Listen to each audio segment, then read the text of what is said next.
Drugi dan drugega dela Evropskega prvenstva v košarki je pomemben tudi za našo ekipo. Slovensko košarkarsko reprezentanco zvečer čaka prvi nastop v tem delu prvenstva. Nasprotnik naših košarkarjev je doslej še edina neporažena ekipa na prvenstvu Italija. Današnje tekmece naši košarkarji poznajo, v pripravljalni tekmi so bili boljši Slovenci. Vse te prijateljske tekme so nekako drugačna slika. Tukaj na Evropskem prvenstvu mogoče živci malo več delajo, tudi nekako se bolj pripraviš na nasprotnika, tudi oni nate. Očitno so dobra ekipa, se vidi tako znotraj sečilnice, da vse funkcionira veliko boljše, kot je to prej. In jaz bi temu pripisal velik del zasluge. Vlada je danes podražila vinjete za avtomobile, uvedla nove vinjete za kombinirana vozila ter spremenila cestnine za tovorna vozila. Cena letne vinjete za osebna vozila bo po novem stala 110 evrov, cena mesečnih in tedenskih vinjete naj bi ostala enaka. Vinjete se bodo podražile tudi za motorna vozila, letna bo stala 55 evrov. Vlada uvaja tudi posebne vinjete za kombinirana vozila, letna vinjeta za ta bo stala 220 evrov. Predlog ministra Gregorja Viranta o reorganizaciji občin pa vzroča razhajanja v njegovi stranki. V Državljanski listi naj bi bili nezadovoljni z načinom vodenja stranke. Že pred sejo vlade je minister za pravosodje Senko Pličanič dejal, da je čas za razmislek, zanesljiva možnost je programski in volilni kongres. Ni pa Pličanič ne potrdil, ne zanikal možnosti, da stranko prevzame sam.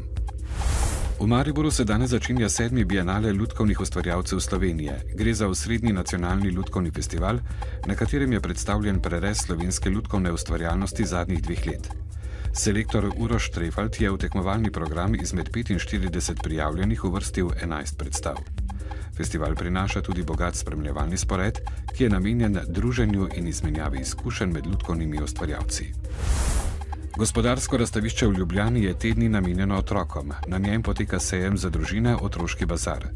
Tudi letos pripravljajo tržnico rabljene otroške opreme, razstavljavci pa bodo med drugim predstavili otroško in mladinsko pohištvo, oblačila, igrače, literaturo in različne tečaje.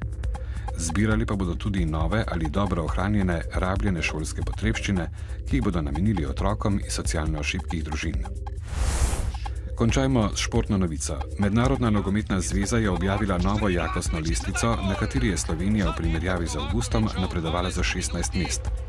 Z 45. se je povzpela na 29. mesto.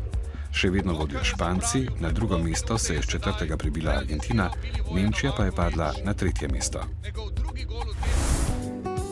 Po noči in sprva jutri bo delno jasno, ponekod po nižinah bo zjutraj in del dopoldneva megla.